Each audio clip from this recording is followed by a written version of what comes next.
was just practicing my whistling here. You know, I have a friend who can whistle really loud. Oh, much louder than me. He uses his fingers. He puts them in his mouth and blows. That's not it. Ah! Oh, I'm gonna do that again. Excuse me. Whoa. Hello? No, everything's all right. Okay, you're welcome. That was my friend Rodney. Can you imagine? He thought that my whistle was a special emergency signal. You know, Theodore was wondering about his whistle, too, just the other day. Let me tell you about it. Theodore and Hank were bringing a cargo ship named Catherine into the big harbor. Theodore was the tug in charge. That meant he was up in front, leading the way and giving the orders. Theodore always felt important when he was the tug in charge. Theodore gave 2 stern blasts of his whistle to warn Hank he was about to start turning. Why, that is the cutest little whistle, said Catherine. My whistle isn't cute or little, said Theodore. My whistle is fresh, suggested Hank. It was the only word he could think of just then. Well, by the time they reached the dock, Theodore had a big frown. After all, he was an important tug in charge, and he didn't think an important tug in charge should have a cute little whistle. After he had finished moving Catherine, Theodore couldn't stop thinking about his whistle. That was Emily's whistle. Now to Theodore, Emily's whistle always sounded confident. It seemed to say, I'll handle this. Theodore cleared his smokestack and blew his best whistle. But to Theodore, his whistle said, ordinary. My whistle isn't good enough, he thought. Theodore wanted his own special whistle. He decided to make his whistle sound just like Emily's. Theodore blew and blew his whistle, trying to make it sound confident like Emily's. What do you think? He said. Well, Emily wondered why Theodore was making that strange sound. I think you should go to the repair yards, she said. There may be something stuck in your smokestack. Not long after, Theodore spied Foduck passing by on his harbor safety patrol. Foduck whistled to let everyone know he was on the job. To Theodore, Foduck's whistle sounded very serious. It said, I'm doing important things. Theodore decided that maybe his whistle should sound like Foduck's. Theodore blew and blew, trying to make his whistle sound serious and important. Bat! Cried Foduck. It sounds like there's a giant bat in the harbor. I better warn everyone. Did he say my whistle sounded like a bat? Frowned Theodore. Hank was just getting ready to pull Bobby Barge when Theodore came floating along. Hank let out a loud whistle as he got underway. To Theodore, Hank's whistle sounded larger than life. I'm ready for anything, it seemed to say. And Theodore decided that maybe his whistle should sound more like Hank's. Hank, wait a minute, he called. Theodore blew, and he blew his whistle, trying to make it sound larger than life. Well, asked Theodore, after he had finished whistling for Hank, what do you think of my new whistle? Is it bigger or just better? Hank looked blank. But then, seeing how discouraged Theodore looked, he said, it's bigger and better. It's bitter. No, it's butter. It sounds fresh.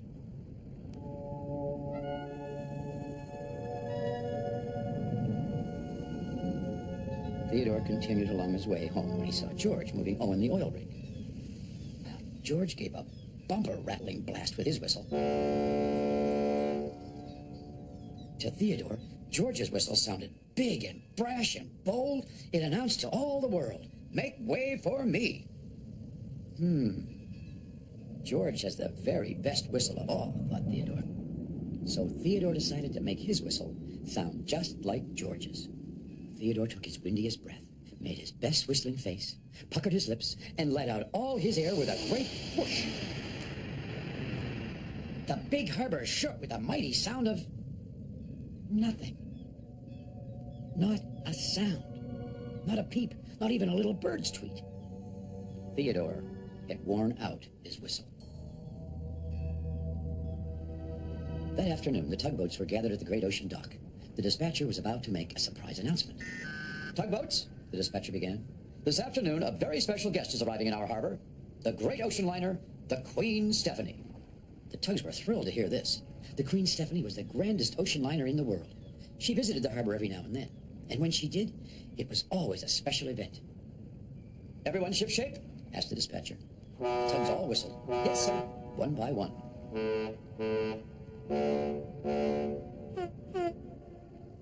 All except Theodore. "Theodore," said the dispatcher, "all shipshape?" I can't whistle," Theodore said in a voice the dispatcher could hardly hear. Well, the dispatcher said nothing for the longest moment. And then he turned so that only Theodore could hear. "Theodore, tugs must have whistles if they want to work. No, I'm sorry, but I can't send you out with the other tugs to bring in the Queen Stephanie today." Well, Theodore knew the dispatcher was right, but it didn't make it any easier. He wanted to help bring in the Queen more than anything. The other tugboats set off to meet the Queen Stephanie. Soon a mighty horn was heard, echoing across the water. Theodore could see all the other tugs greeting the Queen, without him.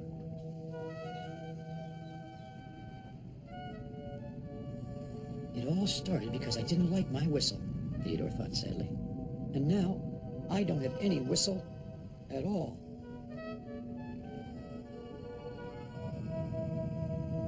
The sun had almost set by the time the tugs finished bringing in the Queen Stephanie. They returned to the great ocean dock, tired but excited, and talking loudly about the Queen. "She really is the nicest ship," said Emily. "She's so kind." "Very modern," said Fuda. "Very big," trumpeted George. "Very fresh," exclaimed Hank. That was the only word he could think of, and it sounded great. Hearing how wonderful it all was just made Theodore feel even worse about missing his chance to bring in the great ship. Emily floated quietly over to Theodore. "The Queen Stephanie was asking about you," she said. "She was?" said Theodore. "What did she want? What did she say? What did you tell her? Oh, tell me, Emily." "She asked me where you were," said Emily. "She did?" said Theodore. "Yes," continued Emily. "I think you should go over and say hello." "Do you think it's okay?" said Theodore. "Sure," replied Emily. "Even though you can't work without your whistle, you can still visit."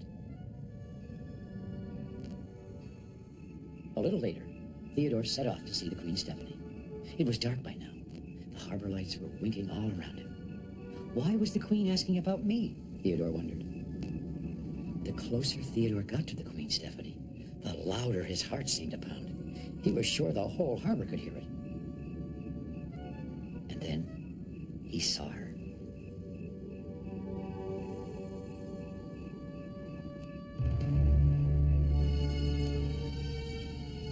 Theodore couldn't help but gasp out loud. Oh, what a sight she was. Her lights reflected in the water, and she swayed slightly in the nighttime tide so that she seemed to be suspended in the sky itself. To Theodore, oh, she looked like a great floating palace. "Theodore," said the Queen, surprised, "I'm very glad to see you. I missed you today." When Theodore heard this, he felt sad. "I'm sorry I couldn't help bring you in," he said. "But, well, you see, I wore out my whistle." "Wore out your whistle?" said the Queen. "Oh, that really is too bad. Your whistle is so bright and cheerful, just like you are." "It is?" said Theodore. "I mean, I am?" Theodore frowned a little. "I didn't think you even noticed my whistle." "Oh, I most certainly do," said the Queen. "Even when I can't see tugboats buttoned on way below me, I can always hear their whistles and tell exactly who they are by their sound. Oh, every tugboat has their own special whistle." "Even me?" said Theodore. "Oh, I should say so," said the Queen brightly. "Your whistle is the most special thing about you." "My whistle?" said Theodore. "Of course," replied the Queen. "Your whistle always makes me smile." Well, Theodore was silent. He was thinking about everything the Queen was saying. And somehow, just hearing her words made him feel much better about his whistle. "I'm sure you'll get your whistle back soon," said the Queen. It just needs a little rest." "Oh, and so do I," she yawned. "It's getting late. Good night, Theodore." "Good night," said Theodore. Theodore headed home, taking his time. It had seemed like a magical night, and he didn't want it to end just yet. The Queen Stephanie really was the nicest ship. It seemed she always knew just the right thing to say. Had she really said that his whistle was bright and cheerful? and that it made her smile. I guess my whistle is special, Theodore thought. The night was clear and starry, and there was a gentle tang of salt sea air in the breeze, and Theodore felt happy. Then, softly, so softly, he took a breath and let out a small, sweet, wonderful whistle. His good old Theodore whistle. And he just had to smile. I can always hear the tugboat's whistles from up here in my office. And you know something? Theodore's whistle always makes me smile, too. Well, all the tug's whistles do. Now, I was working on my own whistle, wasn't I? Well, it's loud, but, well, I like my own whistle just the way it is. Thank you very much. See, it may not be as loud as some other whistles, but it sounds like it belongs to yours truly, the harbor master. And that's good enough for me. Well, thanks for visiting us here in the big harbor, and we'll see you all again next time. Bye-bye. He's a tugboat and a friendly tugboat too. A friendly tugboat too. Oh, Theodore.